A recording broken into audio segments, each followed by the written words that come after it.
నేను ముందు కనుక వినలేదు, నేను ఎక్కడ వినలేదని చెప్తున్నాను. I'm sorry. నేను వినకపోవడం నాకు తప్పవచ్చు.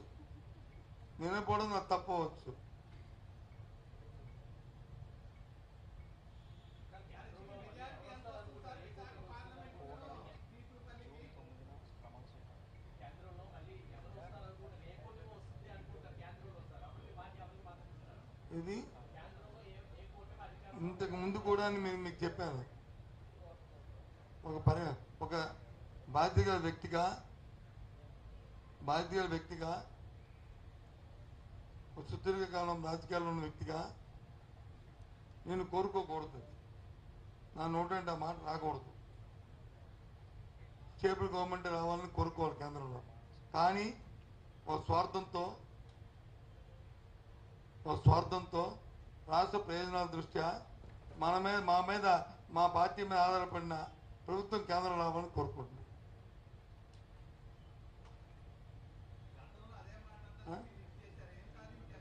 ఏమి ఎక్కడొచ్చింది?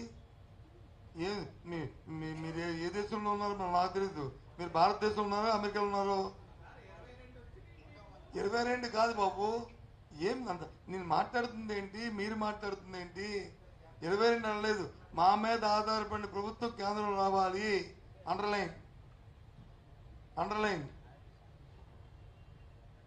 మీరు ఏదో ఆక్యుపైమెంట్తో మాట్లాడితే నేను ఎవరిదో ఆక్యుపైమెంట్ అయితే ముందు రాసి ఇచ్చేయండి. రాసి ఇచ్చేస్తే మీరేం చెప్పండి, చెప్తాను. తప్పలేదు. నేను క్లియర్ కట్గా చెప్తాను. నా దగ్గర అంబిగ్యూటీ లేదు. నాది షార్ట్గా ఉంటుంది. మీరు చెప్పిన ప్రశ్నకి నా సమాధానం. ఉత్తరాంధ్రలో 175 వస్తే 34 వస్తాయి. మరి 175లో 174 వస్తే అప్పుడు ఏది పోతుంది అంటే అప్పుడు చెప్తాను. నేను 175లో ఇవరకు అదే ఉన్నాం. అత్యధిక స్థానాలు రావాలనుకుంటున్నాం. ఒకవేళ ఎక్కడ నేను పోతే అవన్నీ ఎక్కడ కడుతున్నాం అది త్వరలో చెప్తాం. ఏవో 2, 3, 5, 10 పోతే అనుకుంటే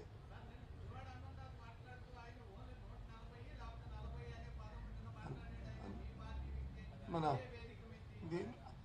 ఆయన ఏం మాట్లాడో నాకు సంబంధం లేదు. నేను మాట్లాడుతుంది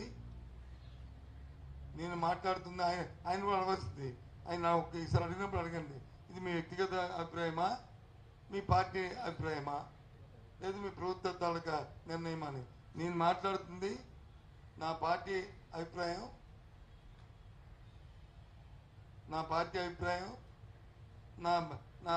నా తాలూకా నా ప్రభుత్వం తాలూకా విధానం. క్లారిటీ ఉందా మీకు? తమకి అది అందుకు దయచేసి చెప్పండి.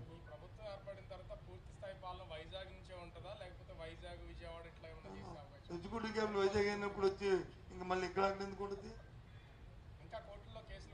అవుతాయి అవన్నీ మేము మేనిఫెస్టో అందుకే కదా పెట్టాం.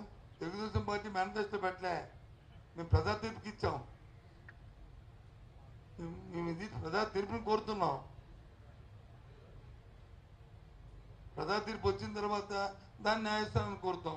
ఇగో ప్రజా తీర్పు ఇచ్చారండి, దయచేసి న్యాయస్థానం ఆలోచన చేయండి అని అర్థిస్తాం.